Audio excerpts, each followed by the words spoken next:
சமைக்க வல்லானே சயம்பு வென்றேத்தி அமைக்க. அனைவருக்கும் இனிய காலை வணக்கங்கள். ஓம் திருமூலர் திருவடிகள் போற்றி போற்றி.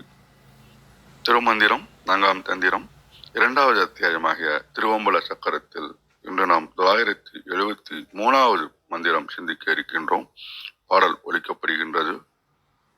ஆமத்து இனிது இருந்து அன்னமயத்தினை ஓமத்திலேயுதம் பண்டும் ஒருத்தி தன் நாம நம சிவ என்றிருப்பாருக்கு நேம தலைவி நிலவி நின்றாளே.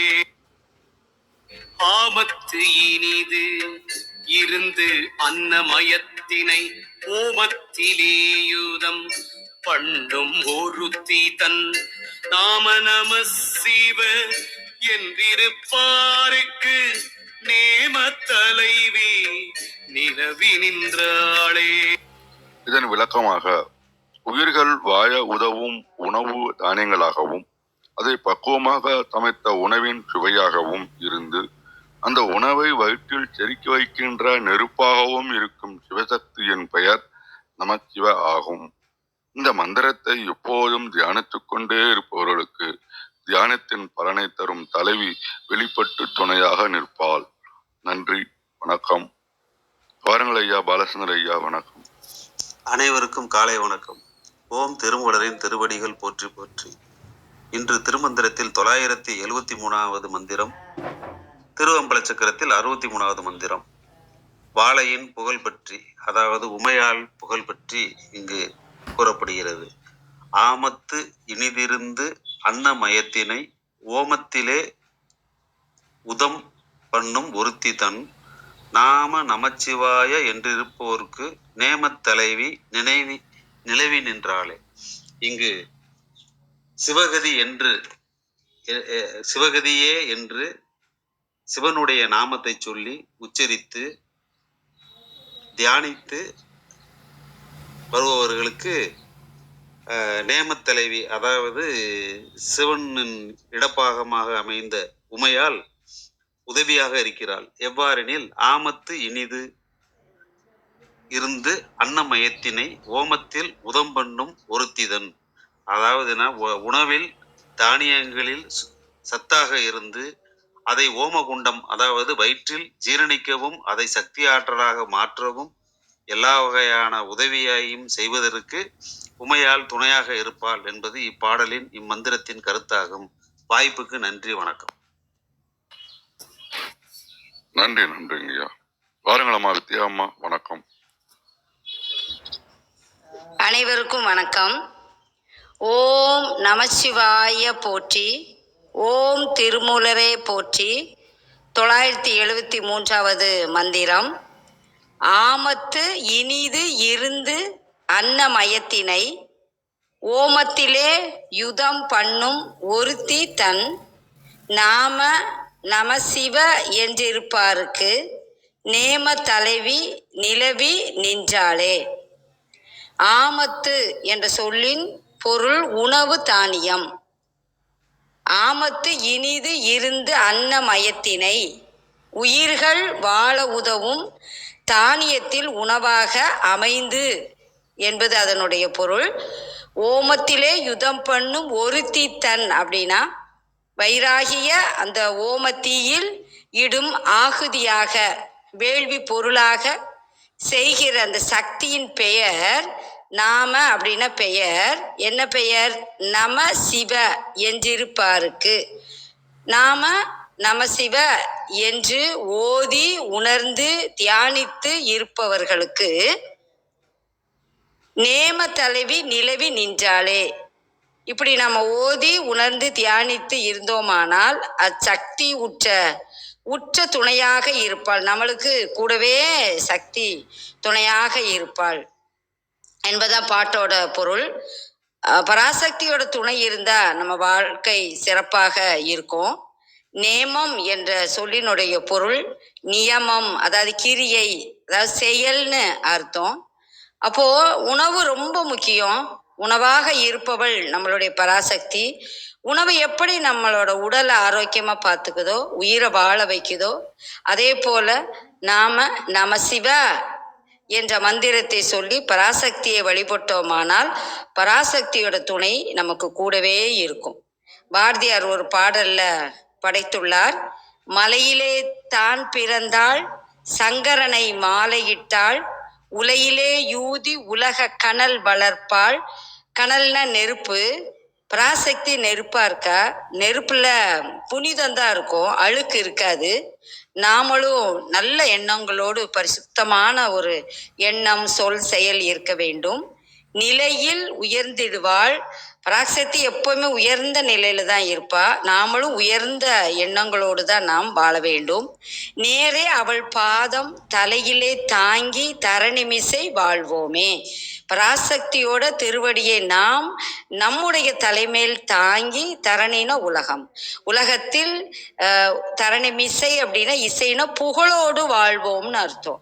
அப்போ நாம எப்படி பராசக்தியை வணங்கணுன்றத திருமூலர் சொல்றாரு. நம சிவ அப்படின்ற மந்திரத்தை சொல்லுங்க. பராசக்தியை நீங்க நினைச்சு தியானித்தால் உங்க கூடயே அவ உங்களுக்கு உற்ற துணையா இருப்பா அப்படிங்கிறாரு.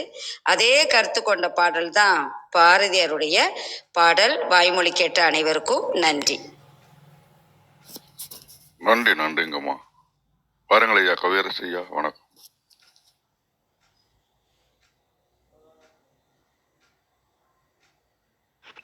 நன்றிங்க.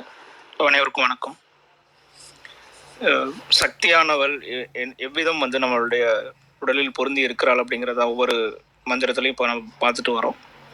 ஆமத்து இனிது இருந்தன்ன மயத்தினல், ஓமத்திலே உதம் பண்ணும் ஒருத்திதன், நாமம் நம சிவ என்று இருப்பார்க்கு, நேமத்தலைவி நிலவி நின்றாளே. இதில் நம்ம உண்ணக்கூட தானியத்தில் சக்தியாக இருக்கிற, ஆற்றலாக இருக்கக்கூடிய ஒரு வகையாக இருக்குது அப்படிங்கிறது இந்த நம்ம பார்த்துட்டு வர தளத்தில் விளக்கம் கொடுத்துருக்குறாங்க. இதை தாண்டி நமக்கு பார்த்திங்கன்னா இந்த அக்னி அப்படிங்கிறது நம்ம குண்டலினி சக்தி இதை குறிப்பிடுறோம். இந்த ஐம்பூதங்களில் உங்களுக்கு நெருப்பு, அக்னி ஆற்றல் ரொம்ப முக்கியமான ஒரு ஆற்றல். இந்த ஆற்றல் நமக்கு சக்தியாக உடலில் நமக்கு இருக்குது. இது கிரீக் மெத்தாலஜியில் என்ன சொல்லுவாங்கன்னா சீட் அப்படின்னு சொல்லுவாங்க. ஒவ்வொரு உடல்லையும், மனித உடல்லையும் அந்த சீடு இருக்குது அப்படிங்கிறத சொல்லுவாங்க. இதை தான் நம்மளுடைய குண்டலினி சக்தி அவங்க சீட் அப்படிங்கிறத சொல்கிறாங்க. இது ஒவ்வொரு உடலையும் இந்த சக்தியானது பொருந்தி இருக்கு. இந்த சக்தியை நம்ம புற உலகில் நம்ம என்ன பண்ணுறோன்னா, நம்மளுடைய பிறப்புக்கான நோக்கத்தை மறந்து நம்ம அந்த சக்தியை வேற விதமாக நம்ம செயல்படுத்துகிறோம். ஒரு உதாரணத்துக்கு ஒரு ஸ்போர்ட்ஸ் பர்சன் எடுத்துட்டிங்கன்னா, அந்த சக்தியை அவங்க ஸ்போர்ட்ஸில் அச்சீவ் பண்ணுறதுக்கு செயல்படுத்துகிறாங்க. இந்த மாதிரி ஒவ்வொரு இதுலேயும் இருக்கிறவங்க அந்தந்த என்ன தளத்தில் இருக்காங்களோ அதுக்கான சக்தியாக அதை செயல்படுத்துகிறாங்க. ஆனால் நம்ம இறைநிலை அடையக்கூடிய அந்த பாதையில் செல்லணும் அப்படின்னா அந்த சக்தியை நம்ம மேல் நோக்கி அதை செயல்படுத்தணும். இதை தான் ஒவ்வொரு மந்திரத்துலையும் இங்கே சொல்லக்கூடிய விஷயமா இருக்குது. இப்போ ஆமத்தினிது இருந்தன்ன, இப்போ நீரும் குளிர்ச்சியும் போல நம்ம சிவத்தோடு சிவமாய் கலந்துருக்கக்கூடிய அந்த சக்தி நம்ம ஓங்கார மந்திரத்தில் இந்த சக்தியானது பொருந்தி இருக்கு. இந்த சிவசக்தியே நம்ம கதின்னு இருக்கிறவங்களுக்கு நம்ம நேமத்தலைவி நிலவி நின்றாலே. நேமத்தலைவினா ஏமம் நியமம். அந்த நியமம்ங்கிறது தெரியும், எது நம்ம எதை செய்யணும் அப்படிங்கிறது. அப்போ ஒரு சரியான ஒரு சக்தியாக நம்ம உடலில் நம்ம அமைந்து இருக்கும் அப்படிங்கிறத இந்த பாடல் நம்ம புரிஞ்சுக்கலாம். இதை தாண்டி இப்போ இந்த மூலாக்னியாக இருக்கக்கூடிய இந்த சக்தியை நம்ம சகசாரத்தலத்துக்கு செலுத்தும் போது அங்கே நம்ம சிவனோடு கலந்து அது சந்திரோதயமாக விளங்குகிறாள் அப்படிங்கிறத நம்ம இதை பொருள் கொள்ளலாம். வாய்ப்புக்கு நன்றிங்க ஐயா. நன்றிங்க ஐயா. வாருங்க ஐயா. பீதாமணக்கன் ஐயா வணக்கம். அனைவருக்கும் வணக்கம். திருமூல திருவடியே போற்றி. இந்த பாடல் ஆமத்தினை இருந்த அன்ன மயத்தினை ஓமத்திலே உதம்பண்ணும் ஒருத்தி தன் நாம நமசிவ என்றிருப்பாருக்கு நேமத் தலைவி நிலவி நின்றாளே. நீக்கமர நிறைந்திருக்கக்கூடிய இறைவன், அசையாது இருப்பவர். நம்ம ஏற்கனவே பாடல்ல பார்த்திருக்கோம். அனைத்து பொருளாகவும் அசையாது இருப்பவர் தான் இறைவன். அதுல அசைந்து கொண்டிருக்கக்கூடிய இந்த சக்தி, அததான் நம்ம இப்போ ஒரு பாடலா சொல்லிட்டு வர்றாரு. ஐம்பூதங்கள்ல காற்று தான் அசைஞ்சு கொண்டிருக்கிறது. உலகத்துல நீக்கமர நிறைந்திருக்கக்கூடிய அந்த காற்றினுடைய தன்மை பாருங்க, அத சக்தின்னு சொல்ல வர்றாரு. எல்லா இடத்துலயும் அப்படி சொல்லிட்டு வர்றாரு. அதுல நாம இந்த உணவை எடுத்து வயிற்றுக்குள்ள போட்டோம்னா அனுதினமும் நம்ம மூச்சை உள்வாங்கி கொண்டு சுவாசிச்சு கொண்டு இருக்கோம். அப்படி இருக்கும்போது அது அந்த காற்றால தான் அந்த உணவு அடைக்கப்பட்டு உதம் பண்ணும். உதம் பண்ணுனா என்னமோ பண்ணுது, அதை பதப்படுத்துது. அதை பதப்படுத்தி சக்தியாக, திரவமாக, ரதம் புதம் சக்தியாக உடல்ல மாத்துது. அந்த சக்திக்கு அந்த பண்றதுக்கு காரணம் எது? காற்று. அதே போல அது சக்தின்னு சொல்றாரு, காற்று சக்தி. அதே போல இந்த உடலை இந்த காற்றை வைத்து நம்ம உணரக்கூடிய அந்த சந்திர மண்டலத்துல போயிட்டு இறைவனுடைய திருவடியை காணக்கூடிய அமைப்பை எது பண்ணுதுன்னா இந்த காற்று தான் பண்ணுது. அது என்னங்கய்யா, ஐம்பூதமும் ஒன்று தானே, ஐம்பூதத்திலையும் இறைவன் கலந்து இருக்கிறாரு. அப்போ ஐம்பூதத்துல இதையும் தலையாய பண்பா கொண்டு வர்றாரு. காற்றை ஏன் முக்கியமா கொண்டு வர்றாரு அப்படின்னா, உணவே இல்லாம கூட எத்தனை காலம் வேணாலும் நம்மளால உட்கார்ந்து காற்றை சுவாசிச்சு இது பண்ண முடியும். ஏன்னா காற்றுக்குள்ள நீர் இருக்கு, நீருக்குள்ள நிலம் இருக்கு. அப்போ இந்த பாடல்ல காற்ற சக்தின்னு சொல்றாரு. அந்த சக்தி உணவை எப்படி நம்மளுடைய உயிரினங்களுக்கு அதை சமைச்சு அந்த வயிற்றுக்குள்ள இருக்கிறத அதுவும் எல்லாத்தையும் நொறுக்கி ரதம் புதம் சக்தியாக மாற்றுகிறதோ அது போல அதே காற்றை பயன்படுத்தி நம்ம இறைவனுடைய திருவடியை காணுவதற்கு எப்படி சக்தி கிடைக்குதோ அதே போல அந்த காற்றை வச்சே இறைவனை அடையிறதுக்கு ஒரு சத்து, அதை தான் இங்க மூலப்பொருளா வைக்கிறாரு இந்த பாடல்ல. நான் உணர்ந்தது அதுதான். அந்த சக்தியை உணர்றதுக்கு நாம என்ன பண்ணணும்னா, நமசிவ என்ற மந்திரத்தை, திருவம்பல சக்கரத்தின் திருவேந்த எழுத்தை நாம அனுஷணமும் தியானித்து கொண்டே இருந்தால், இப்போ நம்ம கடமை சரியான சத்தான உணவை தானியத்தை வயிற்றுக்குள்ள போட்டுட்டோம்னா அதுவா அரைச்சி அதுவா ரதமா புதமா சத்தா மாத்திக்குது. அதுக்கு நம்ம எந்த துணை புரியறது கிடையாது. ஏன்னா சுவாசிக்கிறது கூட இறைவனுடைய தன்மை. அதே போல நீங்க நமசிவ என்ற மந்திரத்தை உள்ளுக்குள்ள போட்டாலே போதும். உள்ளுக்குள்ள போடுறது அது இது வயிற்றுல போடுறது உணவை. நம்ம நமசிவ என்ற மந்திரத்தை மனதுல போடணும். மனம்ன்றது ஒரு வயிறு மாதிரி வச்சுங்க. அது ஒரு ஓமகுண்ட மாதிரி வச்சுங்க. மனதை ஓமம். அந்த மனதுல நமசிவ என்ற மந்திரத்தை நாம எதுவுமே அக்னித்தீல போடுற மாதிரி ஆகுதி போடுற மாதிரி போட்டுட்டோம்னா அது என்ன பண்ணும், அழகா சக்தியானவள் வெளிப்படுவாள். சந்திர மண்டலத்துக்கு கொண்டு போவதுக்கு அவள் துணை புரிவாள் அப்படின்றதுதான் இந்த பாடல்ல அதி அற்புதமா எடுத்து சொல்றாரு. நான் உணர்ந்த இந்த கருத்து அதுதான். எல்லா தளத்திலையும் உணவை சக்தியா மாத்துற சக்தி, அதே போல காற்றா இருக்கிற சக்தி, திருவேந்தத்தை நீங்க தியானித்துங்க இருங்க அப்படின்னு. அதேதான் நம்மளுடைய அனைத்து பாடல்லையும் இதுக்கப்புறம் சொல்ல போறார். அதுக்கு நீரை எடுத்திருக்கலாம், நிலத்தை எடுத்திருக்கலாம். அத நிலமா இருக்கிறது இந்த உடல், நீரா இருக்கிறது இந்த உடல் இயங்குறதுக்கு அது துணை புரியுறது. ஆனா அந்த காற்று தான் மூலாதாரம். அனைத்து உயிரினங்களுக்கும் காற்றே பிரதானம். அனைத்து ஜீவராசிகளுக்கும் காற்றை வச்சுதான் காற்றுனால யூஸ் பண்ணக்கூடிய அனைத்து மூலப்பொருளும் பாருங்க கொஞ்சம் விலை குறைவா தான் இருக்கும். காற்றை வந்து நீங்க அங்க எடுத்துக்கிட்டீங்கன்னா உங்களுக்கு ஜிஎஸ்டி போடுவேன், உங்களுக்கு நான் வந்து இது போடுவேன் அப்படின்னு சொல்லவே முடியாது. ஏன்னா நீக்கமர நிறைந்திருக்கிற அந்த காற்றை வந்து நம்ம பயன்படுத்திக்கலாம். அதனாலதான் காற்றை வந்து யாராருக்கும் எதுக்கும் கட்டுப்படாத தன்மைன்னு சொல்லுவாங்க. அதனாலதான் வாயு புத்திரன் மட்டும் அந்த இறைவன் வந்து அவதான் எடுக்கிறாரு அஞ்சலி அம்மா வயித்துல. ஆனா அத வந்து வாயு புத்திரனுக்கு தான் கொடுக்குறாரு. இதை என்னுடைய ஜீவாத்மாவை வந்து நீ கடத்தி கொண்டு போ அப்படின்னு.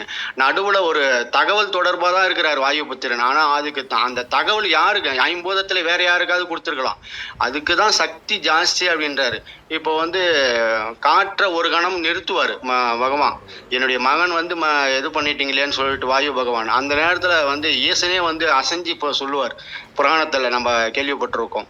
அப்ப வந்து ஐம்பூதங்கள்ல ஏதோ ஒரு தன்மையை ஒரு க்ஷணம் நிறுத்தினா கூட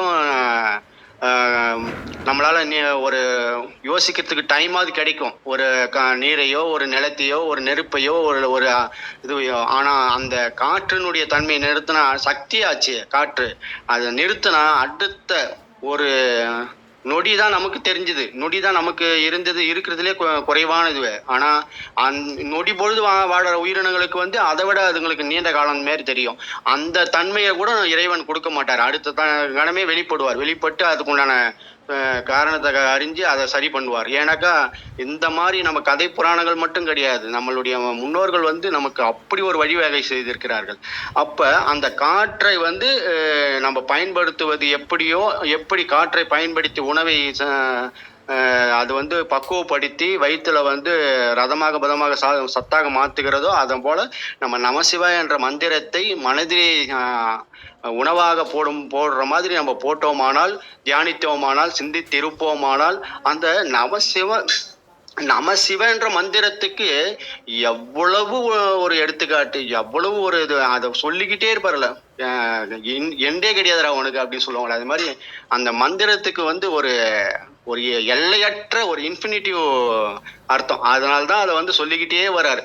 ஆனா அதை வந்து கரெக்டா நமக்கு வந்து இப்ப பிடிச்சு கொடுத்துருக்காரு பாரு. காற்று தான் சக்தி.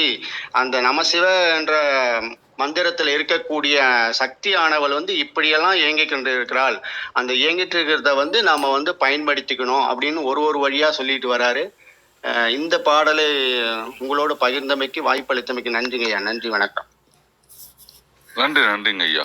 மந்திரத்தின் ஒட்டியே பொருள் அமைந்துள்ளது. மிக்க நன்றிங்க ஐயா. பாருங்க ஐயா, கிருத்திகா அம்மா வணக்கம்.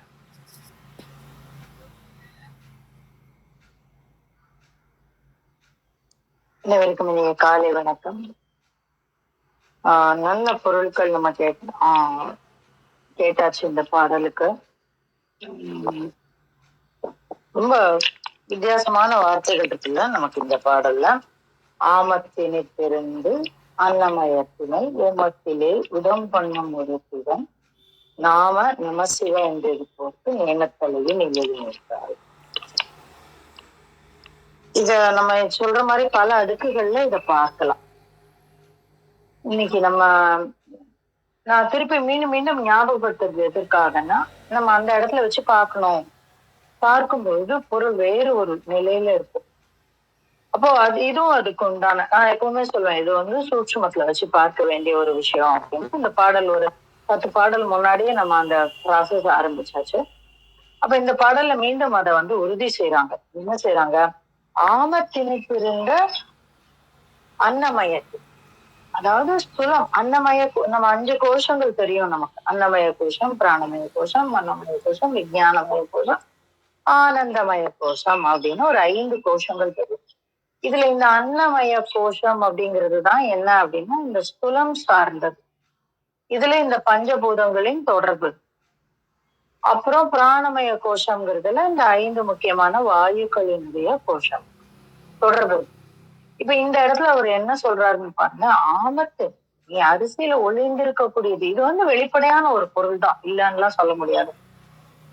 அரிசியில ஒளிந்திருக்கக்கூடிய சத்து மாதிரி, அன்னமாக மாற்றுவது மாதிரி, அந்த அன்னம் நம்முடைய உடலுக்கு வலு சேர்ப்பது மாதிரி அப்படிங்கிறது தான், இல்லைன்னுலாம் இல்ல. ஆனா அதனுடைய அடுத்த படிநிலை நம்ம பார்த்தோம்னாக்க, இந்த அன்னமய கோஷத்தில் இந்த ஸ்துல உடம்பில் இருந்திருக்கக்கூடிய அந்த ஆன்மாவானது, ஏன்னா அங்கிருந்து நம்ம விலகிட்டோம். ஓமத்திலே யுதம் பண்ணும் ஒருத்தி. அப்போ ஓமம் அப்படிங்கிறது ஓமம் அப்படின்னு நம்ம பார்க்கிறோம். இந்த ஓமம் அப்படிங்கிறத வந்து நம்ம வந்து எது ஓமம், ஓமகுண்டம், எந்த இடத்துல நம்ம வந்து தீ வளர்த்து ஆகுதி செய்கிறோமோ, எந்த இடத்துல தீ வளர்த்தாலும் அது ஹோமகுண்டம் கிடையாது. அது காட்டு செடி இருக்கு, அதை பத்த வைக்கிறோம், அது ஹோமம் ஆயிடுமா? ஆகாது. எதை வந்து நாம் இறைவனுக்கு அர்ப்பணிக்கிறோமோ, இந்த பிரபஞ்சத்திற்கு பிரபஞ்ச வாயிலாக தீயை ஊடகமாக கொண்டு நாம் அர்ப்பணிக்கிறோமோ அதுக்கு பேருதான் ஹோமம் அப்படின்னு பேரு. அப்ப என்ன சொல்றாங்க, ஹோமத்திலே உதம் பண்ணும் ஒருத்திதன் அப்படின்றாங்க. அப்ப அந்த அந்த இந்த இடத்துல 2 பூதம் இருக்கு. ஒண்ணு வந்து ஹோமம் அப்படின்னு சொன்னதுனாலேயே நிலம் இருக்கு. ஏன்னா அந்த ஹோம குண்டத்தை தாங்கக்கூடிய ஒரு விஷயம் இருக்கணும். அப்ப அது இருக்கு. அதனோட பஞ்சபூதத்தில் ஒன்றான நெருப்பு இருக்கும். அப்புறம் இன்னொன்னு என்ன சொல்றாங்க, உதம் பண்ணும் அப்படின்ற இந்த உதம் அப்படிங்கிற வார்த்தைக்கு ஆகுதி அப்படின்னு தான் நிறைய பேர் வந்து அதற்கு வந்து பொருள் சொல்றாங்க. அநேக உரையாசிரியர்கள் ஆகுதி அப்படின்னு தான் சொல்றாங்க. ஆனா இந்த உதம் அப்படின்னு சொல்லக்கூடிய வார்த்தைக்கு ஒரு பொருள் உண்டு. நீரை சார்ந்து இருக்கக்கூடியது. அப்ப நீர் அப்படின்னும் ஒரு பொருள் உண்டு இந்த உதம் என்பதற்கு. அப்ப நீங்க இந்த ப்ராசஸ வந்து கவனிக்கலாம். என்ன கவனிக்கலாம் அப்படின்னாக்க, இந்த இந்த நம்ம எதையாவது ஒண்ண நைவேத்தியம் பண்ணுவோம். அப்ப என்ன செய்வோம் அப்படின்னா, அந்த நீரை சுற்றி நம்ம வந்து அதை வந்து அந்த நிலத்துல விடுவோம். அதுதான் ஆகுதி பண்றது அப்படின்னு. அப்போ அந்த நைவேத்தியம் பண்றது. அதே மாதிரி நீங்க இந்த ஹோமத்திலயும் ஒரு ப்ராசஸ் பார்த்திருக்கலாம். என்ன பண்ணுவோம் அப்படின்னாக்க, அந்த நீரை வந்து இந்த ஆகுதி ஆனதற்கு பிறகு, அந்த மகா ஆகுதி என்று சொல்லக்கூடிய அந்த படையலுக்கு பிறகு என்ன செய்வாங்கன்னா, நீரை வச்சு அந்த அவர்களுடைய அந்த அதிகாரி என்ன பண்ணுவாரு, அந்த ஹோமகுண்டத்தை வார்த்து இது உனக்கு சமர்ப்பணம் அப்படின்னு சொல்லுவார். அப்போ ஓமத்திலே அப்ப இது ஒரு ப்ராசஸ், ஆகுதிங்கிறது தான். ஆனா அந்த ஆகுதிக்கு நாம் எந்த பூதத்தை பயன்படுத்துகிறோம் அப்படின்னா நீரை வந்து பயன்படுத்துகிறோம். அப்போ இந்த இடத்துல என்ன சொல்றாருன்னு பாருங்க, ஆம திணித்திருந்த அந்த இடத்துல இனிதாக அமர்ந்திருந்த அந்த திளைத்திருந்த அன்னமயத்தினை, அப்ப அதை விளக்கிட்டாரு. விளக்கி எங்க கொண்டு போயிட்டாரு பாருங்க, மேல கொண்டு போயிட்டாரு. மேல கொண்டு போயிட்டு தீக்கு பஞ்சபூதத்துல ஒன்றான தீக்கு கொண்டு போயிட்டாரு. தீல கொண்டு போய் நீர் வார்த்து அதை ஆகாயத்திற்கு அழித்து விட்டார். அப்ப அந்த பிரபஞ்சத்திற்கு அழித்து விட்டார். அப்ப அது யாரு பண்றது? அந்த சக்தி. ஏன்னா அதை 2 பாடல் முன்னாடியே பார்த்துட்டோம். வகாரத்தை தொடங்கும் போதே என்னன்னு பார்த்துட்டோம். அதை வந்து ஏந்திழை மேவி இருந்தாள் அப்படின்னும் நம்ம பார்த்தோம் போன பாடல்ல. அப்ப அவள் என்ன பண்றாளாம், நாம நமசிவ என்று இருப்போர்க்கு அப்படின்ற. இந்த இடத்துல நம்ம இன்னும் கொஞ்சம் கூர்மையா பார்க்க வேண்டியது என்னன்னா, நேற்றுக்கு என்ன சொன்னாரு அப்படின்னாக்க, நமசிவ நயந்தனல் அங்கே நமசிவ என்னும் பயந்தனையோரும் பதமது பற்றும் பெயர்ந்தனன் மற்றும் பிதற்றறுத்தானே அப்படின்னு அந்த மாயையை நீக்கக்கூடிய ஒரு சொல்லிட்டாவ, அதை நீக்கிடுவா அப்படின்னு சொல்லிட்டான். அப்ப அந்த மாயையை தொடர்புடைய அந்த சொல் 2 வார்த்தைகள் என்னன்னு, 2 எழுத்துக்கள் என்னன்னு பார்த்தோம் நாம. அப்ப அந்த நமவை வந்து நம்ம வந்து நீக்கிடலாம். சிவ அப்படிங்கிற ஒரு வார்த்தை நம்மை கதிக்கு எடுத்து செல்லும் அப்படின்னு நம்ம பார்த்தோம். ஆனா இங்க என்ன சொல்றாங்கன்னா, நாம நமசிவ என்று இருப்போர்க்கு அப்படின்னா. அப்ப இந்த இடத்துல இந்த நாம அப்படிங்கிறதுக்கு என்ன பொருள் அப்படின்னு நம்ம பார்க்கணும். ஏன்னா திருமூலர் வந்து ரொம்ப நுணுக்கமான விஷயங்களை வந்து சொல்லுவாரு. இத நம்ம எந்த இடத்துல வச்சு புரிஞ்சுக்கிறோம் அப்படிங்கிறது ரொம்ப ரொம்ப முக்கியமான ஒரு விஷயம். போன பாடல்ல சொல்லிட்டாரு. ஆனா இந்த பாடல்ல திருப்பி நாம நமசிவ அப்படின்னா திருப்பி நமசிவான்னு சொல்றாரா அப்படின்ற ஒரு கேள்வியை வந்து நம்ம கேட்கணும். ஏன்னா அவரை வந்து ஊன்றி கவனிக்கும் போதுதான் இது வந்து ஒரு நல்ல மாணாக்கன் செய்ய வேண்டிய ஒரு வேலை. அப்ப அவரை ஊன்றி கவனிக்கும் போது இந்த கேள்வி நமக்குள்ள வரும். அப்ப நீங்க தேடுங்களேன், நாம அப்படிங்கும் போது அந்த நாம என்பதற்கு வேறு ஒரு பொருள் உண்டு. நாம்புதல் அப்படின்னு ஒரு வார்த்தை இருக்கு. நம்ம அதிகமா அந்த பொருளை வந்து உபயோகம் பண்றது இல்ல. ஆனா ரொம்ப அந்த அந்த வார்த்தையை உபயோகம் பண்றது இல்ல. ஆனா இன்னைக்கும் ஒரு ஒரு சில இடங்கள்ல நம்ம அதை யூஸ் பண்ணுவோம். கடுகு நாமணும் அப்படின்னு சொல்லுவோம். நாமணும் அப்படின்னா அந்த தூசிகள் எல்லாம் எடுத்து அதை தனித்து ஆக்குவது, ஒன்றுவது அப்படின்னு ஒரு பொருள் இருக்கு. நாம்புதல் அப்படின்னா இளைத்தல். நாம்புதல் என்றால் மெலிந்தல். நாம்பு அப்படின்னா மெலிந்து, மெலிந்த அப்படின்னு ஒரு பொருள் உண்டு. அப்ப அதனுடைய அது அது என்னன்னா ஐயா சொல்லுவாரு. அந்த அந்த செயலை குறிக்கக்கூடியது. அப்ப நாம நமசிவாய. அப்ப அந்த நமசிவாய என்கின்ற அந்த எழுத்து இழைத்து விடும். எப்படி இழைக்கும்? போன பாடல்ல சொன்ன மாதிரி சிவ என்று இழைத்து விடும். அப்ப அந்த நாம அப்படின்னு சொல்லக்கூடிய அந்த இடத்துல எது இழைக்கும்? இந்த மலங்கள், இந்த மாயை சார்ந்த மலங்கள் இழைத்து விடும். நாம நமசிவ, அந்த நமசிவல அந்த மாயையை நீக்கி அது இழைத்து விடும். நாம நமசிவ, இழைத்த நமசிவ. எது இழைக்கக்கூடியது? அங்க இழைக்கக்கூடிய விஷயம் அங்க என்ன இருக்கு? அந்த மயக்கங்களும் அந்த மலங்களும் இருக்கு. அது ரெண்டும் போயிடும். அப்ப சிவ என்று இருப்போருக்கு நேமத்தலைவி நிலவி நின்றாளே அப்படின்னு ரெண்டாவது ஒரு விஷயம் சொல்றாரு. அவ ஐந்துமாக நிலவி நிற்கிறாள். முன்னாடி இயைந்தனள் ஏந்திழை தன்னுளமேவி என்னுளமேவி அப்படின்னு என்னோட உள்ளத்தில் அவ வந்து அமர்ந்தான்னு சொன்னோம். இப்ப என்ன சொல்றான்? நிலவி நின்றாளே, நிலைத்து நிற்கிறாள். அவள் எங்கும் பறந்து நிற்கிறாள் என்னுள்ளே. அப்படி பறந்து நிற்கணும்னா என்ன நடக்கணும் அப்படின்னாக்க நாம நமசிவ நிகழ வேண்டும். அது என்னது? அந்த இளைத்த நமசிவ. வாட் இஸ் இளைத்த நமசிவ? மயக்கங்களற்ற நமசிவ. அப்ப அப்படின்னா என்ன? அத போன பாடல்ல சொன்னாரு. சிவ என்கின்ற எழுத்து, அந்த போன அந்த சிவ என்கின்ற எழுத்து. அப்ப பஞ்சாட்சரத்திலயும் இன்னும் நுணுக்கமா உள்ள போறாரு. என்றிருப்போர்க்கு. அப்போ அதை தரக்கூடியவள் யாராக இருக்கிறாள்? இந்த அன்னமய கோஷத்தை தாண்டி நிகழக்கூடிய ஒரு நிகழ்வினை செய்பவளாக. அந்த இடத்துல நம்ம அதை புரிஞ்சுக்கணும். அப்ப இந்த உடலோடு இருப்பது வரை நீங்க யாராவது கேள்வி கேட்டிருக்கலாம், என்ன எப்படி நீங்க இத சூட்சுமத்துல நடக்கிறதுன்னு நீங்க சொல்லலாம், அப்படி எந்த குறிப்பும் இல்லையே அப்படின்னு நீங்க யாராவது அந்த ஆரம்பத்துல கேட்டிருந்தீங்கன்னா, நான் இந்த பாடல்கள் எல்லாம் வரிசையா சொல்லியிருப்பேன். இங்க கவனிங்க, இங்க சூட்சுமத்துல நடக்குதுன்னு சொல்றாங்க, இங்க கவனிங்க, இங்க சூட்சுமத்துல நடக்குதுன்னு சொல்றாங்கன்னு வரிசையா சொல்லக்கூடிய பாடல்கள் நிறைய இருக்கு. அப்ப அந்த மாதிரி இந்த இடத்துல சூட்சுமத்தில் நிகழக்கூடிய இந்த இளைத்த நமசிவ எங்கனம் நம்மில் சக்தியை நிலைநிறுத்துகிறது அப்படின்னு சொல்லக்கூடிய ஒரு பாடலா இந்த பாடல் அமைந்திருக்கு. நீங்க திருமலருடைய ஒரு ஒரு ஒரு பாடலை எடுத்துக்கிட்டீங்கன்னா, நம்மளால அதனுடைய முந்தைய பிந்தைய பாடல்களுடைய தொடர்பு இல்லாம நம்ம ஒரு ஒரு ஒரு பொதுவான பொருள் எடுத்து பார்த்தோம்னா நிறைய பொருட்கள் நமக்கு கிடைக்கும். நம்ம ஆழ்ந்து ஆழ்ந்து இரண்டு பாடல்களுடைய பொருள் அதனுடைய முன்னாடி சொல்லக்கூடிய அத்தனையும் நம்ம வரிசையா பொறுக்கிற மாதிரி வரிசையா ரொம்ப கவனமா பொறுத்துட்டே வந்தோம்னா அது நம்ம அழைத்து செல்லக்கூடிய இடம் வேற ஒரு இடத்துக்கு கூட்டிட்டு போயிடும். நம்மளாம் போக வேண்டாம், அதுவே போயிடும். அப்ப அந்த மாதிரி இந்த இடம் மகா மகா சூட்சுமமான இடம்.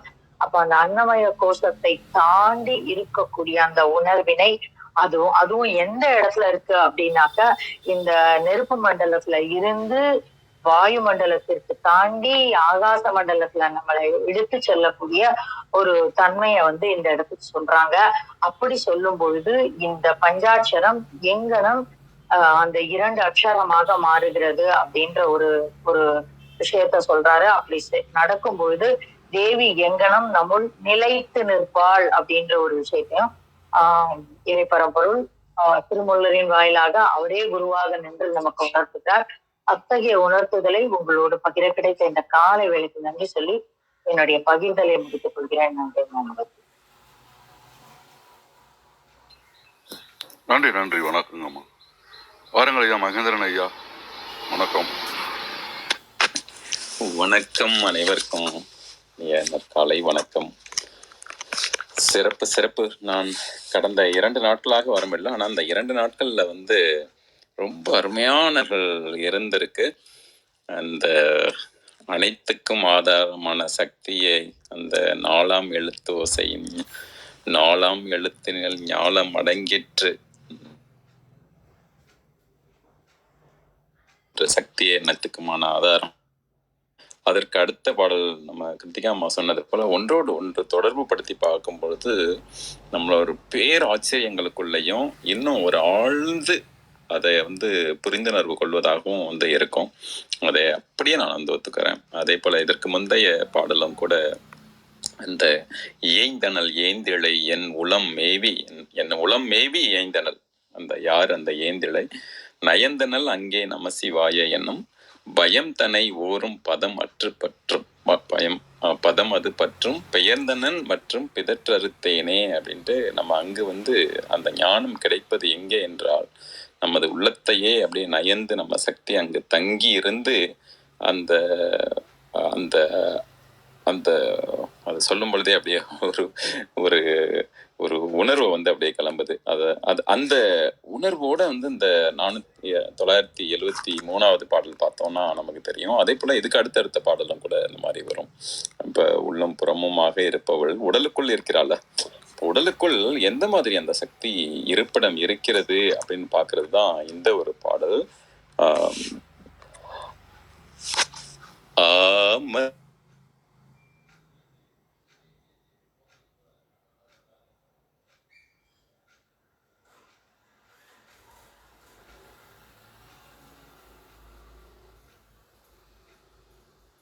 கொள்ளுங்கள், அது சட்டுன்னு அப்படியே வெளில வந்துருச்சுன்னு நினைக்கிறேன். ஒரு நெட்வொர்க் சேலஞ்ச். ஆமத்து நீதிருந்து அன்னமயத்தினை ஓ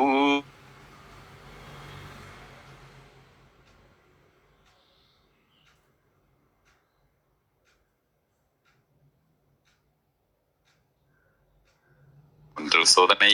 பொறுத்து கொள்ளுங்கள். நான் அப்படியே பாடுறேன். அது அந்த நேரத்துல அப்படியே இது வெளில வந்துடுது. ஆமத்தி நீதிருந்து அன்னமனை ஆமத்து நீ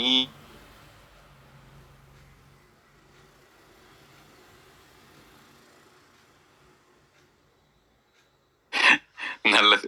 பாடுவதற்கு கொஞ்சம் ஒரு இதுவாகுது, ஆனாலும் பரவாயில்ல. நான் வந்து அதை சுருக்கமான அதோடைய பொருளை வந்து நான் சொல்லிடுறேன். அது அவ்வளோ அருமையா இருக்கு. அது அன்னமயம். நம்மளுடைய உடல் முழுக்க ஒரு சக்தி மயம் நமக்கு தெரியும். அதுவே சிவம். அதனுடைய இருப்பு சக்தி இயக்க சக்தி என்று சொல்லுவோம். அந்த இருப்பு சக்தியாக இருப்பது, அதாவது நம்மளுடைய அண்டத்தில் உள்ளது பிண்டம், பிண்டத்தில் உள்ளது அண்டம் என்பது பல முறை நம்ம இன்னும் ஆழ்ந்து இந்த திருமலர் வழியிலும் பார்த்துட்டு இருக்கிறோம். ஸோ அந்த வகையில நம்மிடம் இருக்கின்ற அந்த ஒன்று உணவு தானியங்களாகவும் இருக்கு, நம்மளுடைய அதோடைய சுவையாகவும் இருக்கு, அது கொடுக்கின்ற நல்ல ஒரு பயனாகவும் இருக்கு, பலனாகவும் இருக்கு, எல்லாமாவும் இருக்கு. அது எப்படி இருக்கு அப்படின்னா, இது நம்மளுடைய உடலே வந்து ஒரு ஓமகுண்டம் அப்படின்ற மாதிரியான ஒரு நிலை. அதுதான் அது ஒரு அக்னி அங்கிருந்து வந்து நமக்கு வந்து அந்த குண்டலினி என்கின்ற ஒரு சக்தி என்பது இந்த ஆன்மாவை ஒரு சமைக்கின்ற ஒரு சக்தி. அந்த ஆன்மாவை அந்த ஒரு உயர்நிலையை எழுப்புகின்ற ஒரு சக்தி. அந்த ஒரு சக்தி என்பது நமக்கென்று வந்து இங்கேயே ஒரு சக்தி பிறப்பிடமாகவும், அது வந்து ஒரு அக்னி குண்டம் வைத்து நம்ம வந்து இயக்குகின்ற ஒரு நிலையாகவும் இருக்கிறது அப்படிங்கிறது தான் வந்து மத்தியிலேயும் உதம் பண்ணும் ஒருத்தி தன் நாம நமசிவ என்றிருப்பாருக்கு அதுவே நிலையாக, அதுவே ஒரு உணர்வு பூர்வமாக இருக்கும் பொழுது அந்த நேம தலைவி நிலவி நின்றாளே அப்படின்றது அப்படி சொல்லும் போதே சிலிர்க்கின்றதாக இருக்கிறது. அதாவது அந்த அசபையாகவும் அல்லது நம்மளுடைய மந்திரத்தை நாமே கேட்கின்ற வகையிலும் அதை மந்திரம் சொல்வதும் வந்து இரண்டாவது ஒரு சிறப்பான ஒரு தன்மை. ஒன்று, நம்மளுடைய உள்ளுக்குள் இருக்கின்ற அந்த லயமாக அத்தனை உணர்வுகளும் கேட்பதாக, அத்தனை அணுக்களும் கேட்பதாக செய்வது நமக்கு சபை என்றால் நம்ம எல்லோருக்கும் கேட்கறது போல வந்து பேசுறது அப்படின்ற ஒன்று அசபை என்று சொல்லும்போது நம்ம உள்ளுக்குள் இல்லையா. அதே போல இந்த நம சிவ என்றே இருப்பாருக்கு அந்த முழுக்க அது எப்படி இருப்பாள்னா, அந்த நேம தலைவி நிலவி நின்று நமக்கு அந்த பலனை வந்து வெளிப்படுத்தி கொண்டே இருப்பாள். அந்த வெளிப்படு சக்தியை நாமும் எப்போதுமே உணர்ந்து கொண்டு அந்த சக்தியின் பலனையும் அனுபவித்து கொண்டு அது தருகின்ற பயனையும் நுகர்ந்து கொண்டு இருக்கின்ற அந்த ஒரு தன்மை தான் வந்து நமக்கு சக்தி நம் உடல் முழுக்க வந்து பரவி இருக்கின்றாள் அப்படின்ற அந்த ஒரு தன்மை. அதுதான் இந்த ஆமத்தினீது இருந்து அன்னமயமாக இருத்தல். அன்னமயம் என்பது நம்முடைய உடமாக இருத்தல் என்பது. அதுவும் வந்து எப்படி இருக்கிறாள் என்றால் ஓமத்திலே உதம் பண்ணும் உறுத்தி என்பதுதான் வந்து நம்ம உள்ளுக்குள்ளேயே வந்து ஒரு அக்னி குண்டமாக நமக்குள் நிலைப்பட்டு கொண்டிருப்பது. அதனாலதான் நம்மளுடைய வள்ளுவர் நம்மளுடைய அது திருமூலர் சொல்வது வந்து இந்த உடல் வளர்த்தேன் உயிர். இந்த உடலை வந்து அது ஒரு பெரும் சக்தி, அது உள்ளம் பெரும் கோயில் உன்னடம்பு ஆலயம் என்று சொல்வது போல இந்த ஒரு ஆலயமாக நம்ம பார்த்தோம் அப்படின்னா அதன் சக்தி ஓட்டம் தடைபடாமல் இருக்க வைப்பது நம்மளுடைய அந்த நிலையிலும் வந்து அந்த அக்கறையோடு இந்த உடலையும் பார்த்து கொள்கின்றோம் என்றால் அப்ப அந்த ஒரு மனோ சக்தி என்பது அந்த அன்னமயமாக இருக்கின்ற சக்தியை எந்த அளவுக்கு மிக சரியாக வைத்துக் கொள்வதும் அதையும் கூட நமக்கு வந்து நினைவூட்டுவதாகவும் நான் வந்து பார்க்கிறேன். அப்போது அந்த சக்தி இருப்பிடமாக இருக்கும் அங்கு. அப்போது அதை பல வகையில அது சொல்லுவாங்க. அதாவது இதுல சொல்லும் மனச்சிக்கலும் மலச்சிக்கலும் இல்லாத மாதிரி அந்த ஒரு இன்புட்டுக்கான அந்த அதே போல அதுக்கான அவுட்புட் அதுக்கான உள்ளுக்குள்ள இருக்கிற அந்த ஒரு ப்ராசஸ் எல்லாமே வந்து எந்த ஒரு தடை இல்லாமலும் இருப்பது. அந்த அங்க இருக்கின்ற சக்கரம் இதெல்லாம் கூட என்ன அப்படின்னா அந்த ஆற்றல் வழிபாதை எங்கும் தடைப்படாமல் இருக்கின்ற அந்த ஒரு நிலையிலும் வைத்துக் கொள்வது, அதையும் நினைவூட்டுவதாகவும் கூட இந்த பாடல் இருக்கிறது. அதனால் நம்ம உடல் முழுக்க சக்தி மயம் என்பதை உணர்ந்து கொண்டு அதை ஏற்றுவதற்கு இந்த நமசிவ என்கின்ற அந்த ஆற்றலையும் வந்து உணர்ந்து நாம் ஓதுவோம். நன்றி, வணக்கம்.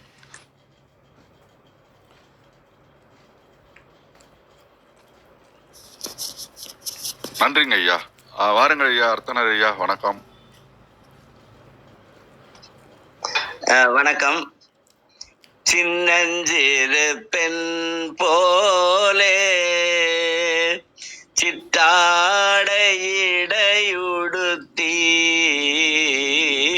சின்னஞ்சிறு பெண் போலே சிட்டாடையுடுத்தி சிவகங்கை குலத்தருகே ஸ்ரீ துர்கை சிரித்திருப்பாள் சின்னஞ்சிறு பெண் போலே. பெண்ணவளின் கண்ணழகை பேசி முடியாது, பேரழகு கீடாக வேறொன்றும் கிடையாது. பெண்ணவளின் கண்ணழகை பேசி முடியாது, பேரழகு கீடாக வேறொன்றும் கிடையாது. சின்னஞ்சிறு பெண் போலே சிவகங்கை குலத்தருகே ஸ்ரீ துர்கை சிரித்திருப்பாள்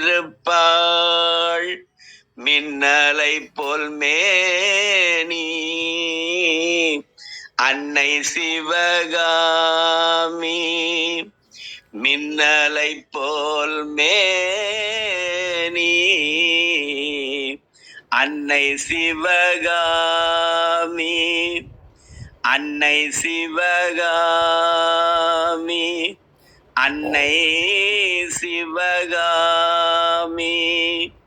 இன்பமெல்லாம் தருவாள், எண்ணமெல்லாம் நிறைவாள். மின்னலை போல் மேனி அன்னை சிவகாமி. இன்பமெல்லாம் தருவாள், எண்ணமெல்லாம் நிறைவாள். பின்னல் ஜடை போட்டு பின்னல் ஜடை பின்னல் ஜடை பின்னல் ஜடை போட்டு பிச்சி பூ சூடிடுவாள். பின்னல் ஜடை போட்டு பிச்சி பூ சூடிடுவாள்.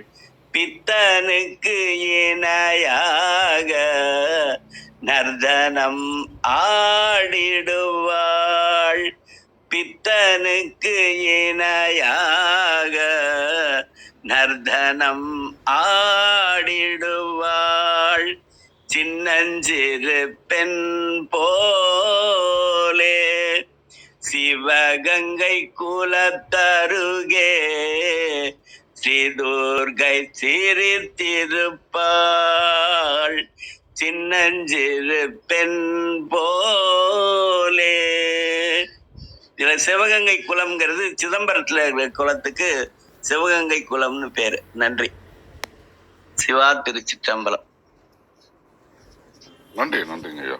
காலம் கருதி சிறப்பாக வந்த மீண்டும் நிலையை வணங்கி மீண்டும் மகிழ்கின்றேன். மீண்டும் நாளை காலை சந்திப்போம், சிந்திப்போம். தலம் நிறைவுறுகிறேன்.